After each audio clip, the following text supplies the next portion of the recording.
చంద్రబాబు పాలన మొత్తం అవినీతిమయం. అధికారంలోకి రావడానికి 600కు పైగా హామీలు ఇచ్చి అమలు చేయకుండా కేవలం పచ్చ చొక్కాలకు మాత్రమే లబ్ధి చేకూర్చారని ఎన్నికల ప్రచారంలో వైసీపీ పొన్నూరు నియోజకవర్గ అభివృద్ధి కిలారి ఆరోపించారు. గుంటూరు జిల్లా చేబ్రోలు మండల పరిధిలోని చేబ్రోలు, గుండవరం, గోడవర్రు, నారాకోడూరు గ్రామాల్లో ఎన్నికల ప్రచారం నిర్వహించిన కిలారి వెంకట రోసయ్యకు ఆయా గ్రామాల ప్రజలు బ్రహ్మరథం పట్టారు.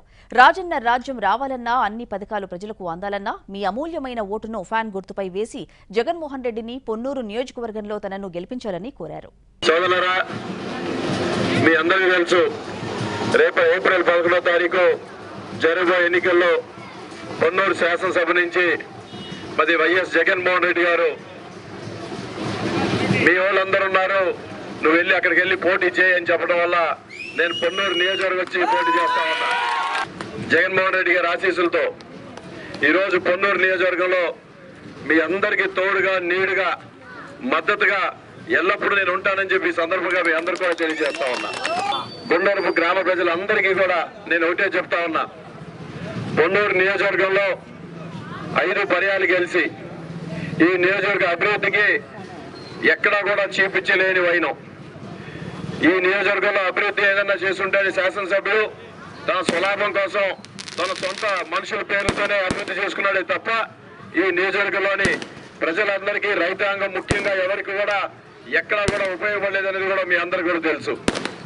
మీ అందరు కూడా ఒకటే తెలుసు, సాగునీరు, తాగునీరు, మురుగునీరు మరి గ్రామాల్లో ఎక్కడ చూసినా కూడా మురుగునీరు పారుదల లేదంటే ఈ శాసనసభ్యుడు ఏ విధంగా పంచాయతీల్లో కూడా కనీసం ఎక్కడ కూడా ఎవరికి కూడా ఎటువంటి మరి సహాయం చేయకుండా ఈ రోజు ఈ గ్రామాలన్నీ కూడా చాలా ఇబ్బందులు పడతా ఉన్నాయి. ఎక్కడ చూసినా ఈ గ్రామంలో మరి కూరగాయల వ్యాపారం అంతా ఉంది, కూరగాయలు పండిస్తా ఉన్నారు. మీ అందరూ కూడా ఈరోజు మరి రాష్ట్రంలో టెక్నాలజీ నేనే కనిపెట్టాను, లేకపోతే నేనే బ్రహ్మాండంగా కంప్యూటర్ కనిపెట్టా చెప్పే చంద్రబాబు నాయుడు ఈ గ్రామానికి కనీసం ఒక కోల్డ్ స్టోరేజ్ అన్న ఇచ్చారా అని అడుగుతా ఉన్నాం మిమ్మల్ని అందరం కూడా. ఏదో పెద్ద పెద్ద మాటలు చెప్తా ఉంటాడు, పక్కన ఏదో దేశంలో నంబర్ 1 స్థాయికి తీసుకెళ్తాను, ప్రపంచంలో నంబర్ 1 స్థాయికి తీసుకెళ్లాలని చెప్తున్న చంద్రబాబు నాయుడు గ్రామాల్లో కనీస అవసరాలు, కనీస మౌలిక సదుపాయాలు ఏ రోజన్నా కల్పించారా అని అడుగుతా ఉన్నాం మిమ్మల్ని అందరం కూడా. ఈ రోజు డాంబికాలు పలుకుతా ఉన్నాడు తప్ప వాస్తవానికి కింద స్థాయికి పైన అతను మాట్లాడికి చాలా నక్కకి నాగలోకానికి తేడా ఉన్నంత విశ్వాసం ఈ రోజు మీ అందరు కూడా చూస్తా ఉన్నారు. అన్ని వర్గ ప్రజలందరూ కూడా మోసం చేస్తా ఉన్నాడు. గత ఎలక్షన్స్ లో మీరు అందరూ కూడా చూస్తుంటారు, కాపులకి రిజర్వేషన్ ఇస్తానని చెప్పి మరి 3.5 సంవత్సరాలు దాని గురించి మాట్లాడకపోతే ఆ రోజు కాపు నాయకుడు ముద్రగడ పద్మనాభం దీని మీద మరి పెద్ద ఎత్తున ఉద్యమం చేశాడు. ఉద్యమం చేసిన వాళ్ళలో కూడా ఆ రోజు కూడా ఉద్యమం ఎందుకు చేశాడు ముద్రగడ పద్మనాభం గారు, నువ్వు ఇస్తాన్న మాట, ఇస్తాన్న రిజర్వేషన్ ఇవ్వలేదు కాబట్టి దాని మీద ఉద్యమం చేస్తే ఆ రోజు తప్పుడు కేసులు పెట్టి అన్ని స్టేషన్స్ లో బైండ్ ఓవర్ చేశారు మిమ్మల్ని అందరూ కూడా. ఇదందరూ మర్చిపోతుందని మీ అందరికీ తెలియజేస్తా ఉన్నా. అందరూ కూడా ప్రతి పోలీస్ స్టేషన్ పిలిచి బైండ్ ఓవర్ చేసిన సంఘటనలు మీరు అప్పుడే మర్చిపోయారా అని అడుగుతా ఉన్నా. నేను ఒకటే చెప్తాను మీ అందరికి కూడా, ఆ రోజు పద్మనాభం గారిని అన్యాయంగా హాస్పిటల్లో పెట్టి అరెస్ట్ చేసి వాళ్ళ ఇంట్లో వాళ్ళు కూడా కొట్టి, వాళ్ళ అబ్బాయిని కొట్టి, వాళ్ళ కోడలను కొట్టి నానా ఇబ్బందులు పెట్టి కనీసం తను ఇచ్చిన హామీని నిలబెట్టుకోమని అడిగితే ఇంటిని పాదిని కొట్టించిన ఆయన చంద్రబాబు నాయుడు అని చెప్పి మీరందరూ కూడా మర్చిపోవద్దు.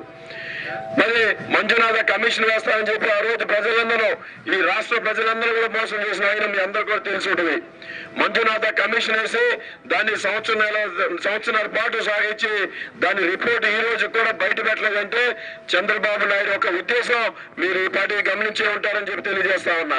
మంజునాథ కమిషన్ రిపోర్ట్ బయట పెట్టకుండా అభ్యంతరంగా అసెంబ్లీలో పాస్ చేసి అది ఢిల్లీలో పంపిస్తాను, అది వాళ్ళ చేతిలో నుంచి చేతులు దుంపుకోవడానికి చేసే ప్రయత్నం మీరందరూ కూడా మర్చిపోతుందని తెలియజేస్తా ఉన్నా. ఈ రోజు కాపులకు జరిగిన అన్యాయం మరి ఈ రాష్ట్రంలో అన్ని వర్గాలకు జరిగింది. ఒక కాపులకే కాదు అన్ని వర్గాలను మోసం చేసిన వ్యక్తి చంద్రబాబు నాయుడు అని కూడా మీ అందరికీ తెలియజేస్తూ, మరి ఆ రోజు కాపులకి కేంద్ర ప్రభుత్వం నుంచి వాళ్ళు ఫార్వర్డ్ క్యాస్ట్ లో 10%, ఫార్వర్డ్ క్యాస్ట్ లో పేద విద్యార్థులకి, పేద ప్రజలందరూ కూడా 10% మరి సెంట్రల్ గవర్నమెంట్ అనౌన్స్ చేస్తే దాంట్లో నుంచి 5% నేను కాపులకి ఇస్తా అని చెప్పి మరోమారు మోసం చేశాడు చంద్రబాబు నాయుడు. 5% అసెంబ్లీలో పాస్ చేసి మళ్ళీ దొంగ ప్రయత్నం చేశాడు. మీరందరూ గుర్తుంచుకోవాలి, 5% మోసం చేశాడు మిమ్మల్ని అందరూ కూడా. ఎందుకంటే కేంద్ర ప్రభుత్వం పెట్టిన 10% చట్టం పార్లమెంట్ లో పాస్ కావాలి, అసెంబ్లీలో పాస్ చేస్తే అది అవ్వదు. చట్టంలో మార్పు తీసుకురావాలి.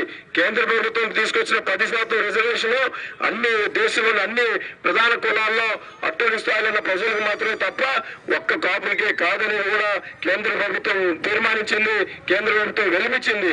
కానీ ఇక్కడ ఓట్ల కోసం ఆ రోజు మోసం చేశాడు. మరోమారి ఎలక్షన్ వస్తుంది కాబట్టి మరోమారి జనవరిలో మళ్ళీ ఓట్ల కోసం మళ్ళీ మోసం చేసి 5% అసెంబ్లీలో పాస్ చేశారని చెప్పి